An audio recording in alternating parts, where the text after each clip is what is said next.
नमस्कार, सुप्रभात मित्रों, स्वागत है एक बार पुनः सबरंग कार्यक्रम में। मित्रों, आज की भाग दौड़ भरी जिंदगी में समय कहाँ निकलता जा रहा है पता ही नहीं चल रहा है। मानो रेत के जैसे समय बहता जा रहा है।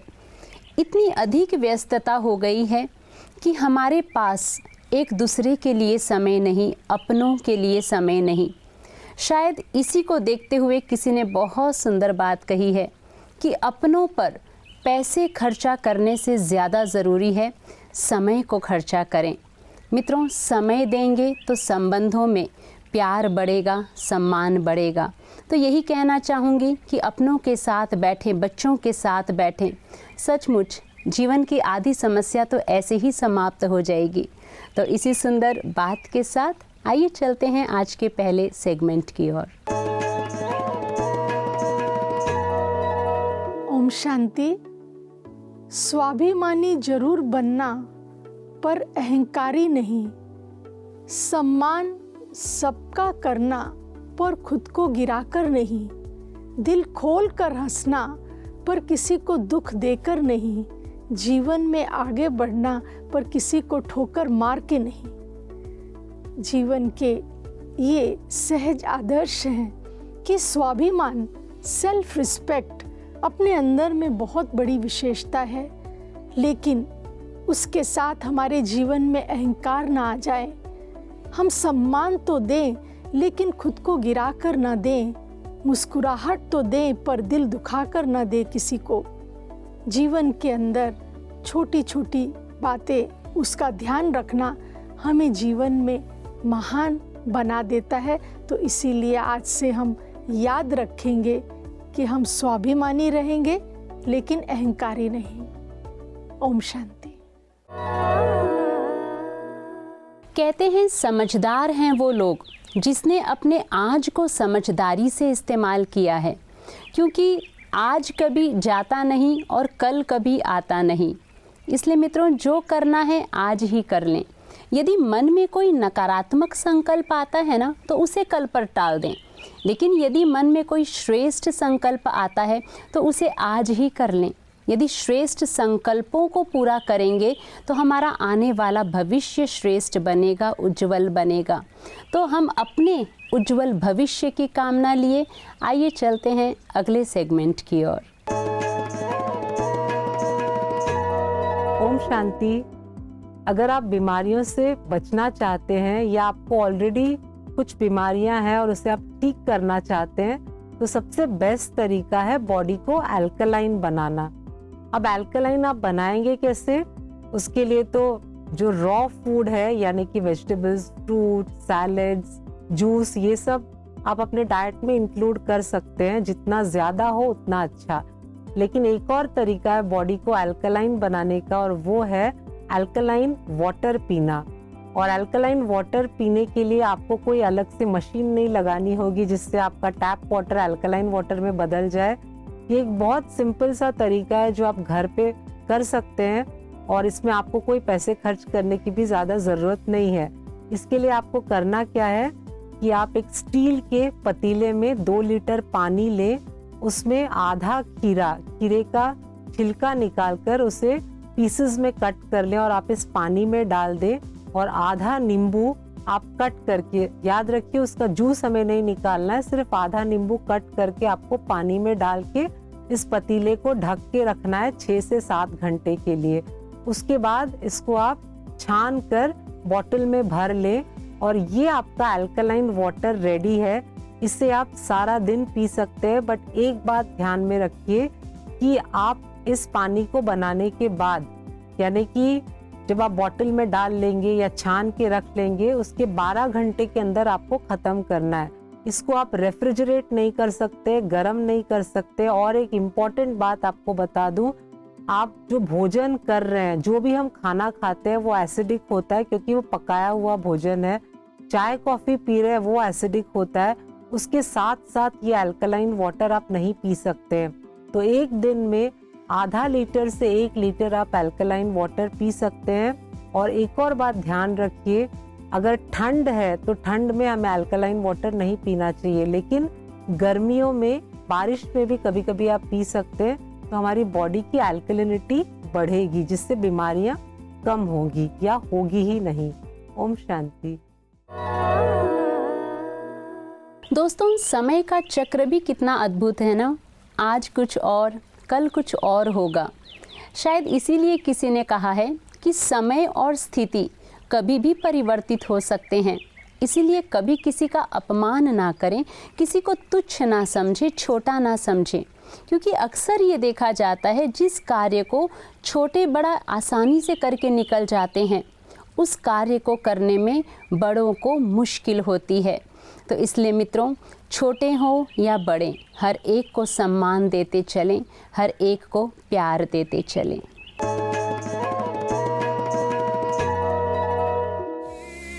उम्मीद हम पूरा करेंगे, हर कदम आगे बढ़ते रहेंगे। मैम, हमारे फ्रेंड्स भी मैम न्यू फ़ोन्स लेते हैं, तो मैम हमें भी लगता है कि कहीं हम लोग लाइफ में पीछे ना रह जाएं, तो मैम इसलिए हम लोग भी न्यू फ़ोन खरीदते हैं। मैम वही चीज़ है कि अभी आप ये देखिए, क्या मोबाइल की आपकी लाइफ में अभी इतनी इम्पोर्टेंस है? जब आप पढ़ाई कर रहे हैं तो पढ़ाई की ज़्यादा इम्पोर्टेंस है या मोबाइल की ज़्यादा इम्पोर्टेंस है? हाँ, टेक्नोलॉजी जानना अच्छी बात है, लेकिन उसके लिए ज़रूरी नहीं है कि हम सारी चीज़ें खरीदें तभी हमें टेक्नोलॉजी के बारे में पता लगेगा। मान लीजिए आप एरोप्लेन के बारे में जानना चाहते हैं, तो ज़रूरी तो नहीं ना कि हम एरोप्लेन खरीदेंगे तभी हमें पता लगेगा। तो टेक्नोलॉजी को जानने के लिए हर चीज़ परचेज करनी ज़रूरी नहीं है। सेकेंडली, ये एक ऐसी रेस है जिस रेस में अगर आप दौड़ना शुरू करेंगे ना कोई आपको अपने से आगे मिलेगा ही, राइट। ये उस हाईवे की तरह है जहाँ पर आप गाड़ी कितनी भी आगे बढ़ा लीजिए, कोई ना कोई आगे गाड़ी आपको मिलेगी, तो उसमें आप कभी नहीं जीत सकते। इसलिए ऐसी रेस में जाने से आपको प्रेशर ही फील होगा, कभी भी खुशी नहीं मिलेगी। एंड मोस्ट इम्पॉर्टेंट, यहाँ पर हम इस बात पे भी ध्यान दें, कोई भी चीज़ हम अपने पेरेंट्स से डिमांड करते हैं, चाहे हम उन्हें इमोशनली कई बार ब्लैकमेल करते हैं ना सभी बच्चे, कि आपको मेरे बर्थडे गिफ्ट पे ऐसा देना ही होगा, या मेरे इतने मार्क्स आएंगे तो मुझे ये गिफ्ट तो चाहिए ही। लेकिन क्या हम डिमांड रखने से पहले हम इस बात पर भी ध्यान देते हैं कि हमारे पेरेंट्स क्या अफोर्ड कर सकते हैं हमारी हर डिमांड को? क्योंकि आज देखने में आता है कि हर चीज़ में महंगाई इतनी हो गई है, स्टैंडर्ड ऑफ लिविंग इतना हाई हो गया है। आज दोनों पेरेंट्स काम करते हैं, इनफैक्ट वो अपनी वेकेशंस कट कर रहे हैं, वीकेंड्स पे एक्स्ट्रा काम कर रहे हैं। किस लिए कर रहे हैं? जिससे कि जब बच्चों को हायर एजुकेशन में भेजना हो तो वो उसके लिए अमाउंट इकट्ठा कर रहे हैं। और जब आपकी ऐसी नीड्स आ जाती हैं तो देन उनके लिए बड़ा कंफ्यूजिंग हो जाता है कि अब हम बच्चों की ये डिमांड्स पूरी करें या वो डिमांड्स के लिए पैसा इकट्ठा करें जिससे उनकी ज़िंदगी बनने वाली है, राइट। क्योंकि वो आपके फ्यूचर को देखकर इकट्ठा कर रहे हैं। तो हमें भी इस चीज़ पे थोड़ा सा ध्यान देना है कि हमारे लिए क्या वाकई ज़रूरी है, या सिर्फ हम पीयर प्रेशर में आकर या अपने फ्रेंड्स को देखकर या शो ऑफ करने के लिए उस चीज़ को उसको अपना एक लेबल बनाना चाहते हैं कि हाँ मेरे पास भी उस कंपनी का है। अगर हमारा 5000 के मोबाइल से काम चल जाता है तो हमें 50,000 का दिखाने के लिए क्यों चाहिए? आज मान लीजिए 50,000 का ले भी लिया, कल आपके फ्रेंड ने कुछ 1 लाख का ले लिया, तो क्या अभी भी हम रेस लगाते रहेंगे? ये हमें खुद से सोचना है। मन तो पता नहीं क्या क्या चीज़ों का करेगा, जिस चीज़ को देखेंगे जो अट्रैक्टिव लगेगा मन खींचेगा उसकी तरफ, लेकिन हमें यहाँ पर बुद्धि से काम लेना है। What is right for me and what is not right for me.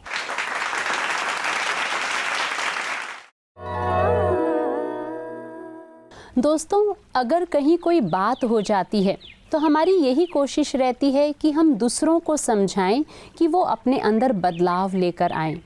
और यदि वो अपने अंदर बदलाव नहीं लाते हैं तो हमें लगता है कि जैसे हमारे समझाने का इन पर कोई असर ही नहीं हुआ। तो मित्रों, कई बार ये सोचती हूँ कि जो समय हम दूसरों को समझाने में व्यर्थ गंवा रहे हैं, यदि वही समय हम खुद के अंदर बदलाव लाने में लगा दें तो सचमुच हमारा जीवन बदल जाएगा, जीवन में खुशियाँ आ जाएंगी। इसलिए दूसरों को समझाने में अपना समय व्यर्थ ना गंवाएं, खुद को समझाएं, खुद को बदलें और आगे बढ़ें। साधनों से भरी इस दुनिया में साधन मनुष्य को इतने आकर्षित कर देते हैं, हर चीज के ऊपर हम अवलंबित हैं, डिपेंडेंट। हर चीज अंतर से, अपनी प्रेरणा से, अपनी ऊर्जा से, अपनी हिम्मत से कम कर रहे हैं हम डिपेंडेंट हो गए हैं।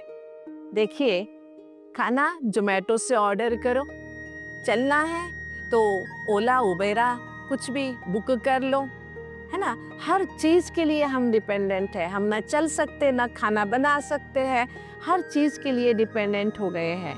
साधन चाहिए मनुष्य को, लेकिन साधन इतने भी हमें अपोषित ना कर दे, अर्थात हमें निगल ना लेवे, जबकि हम साधना को ही भूल जाए।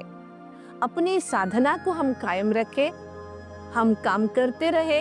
आपको पता है, जिस चीज़ की इस्तेमाल नहीं होती है वो जंग पकड़ जाती है।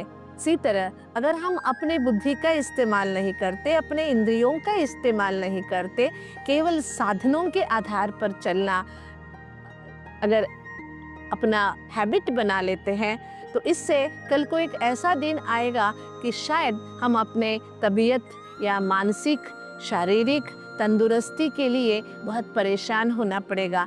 इसलिए गीता हमें कहती है, जीवन में समत्व होना चाहिए, साधना और साधन। साधनों का इस्तेमाल करो, लेकिन साधना सबसे बड़ी हो।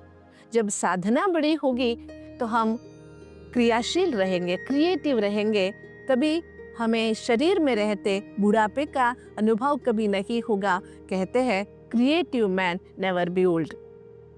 इसलिए शरीर के साथ साथ, साधनों के साथ साथ खुद को हम एक्टिव रखें, खुद को खुद से जोड़े रखें।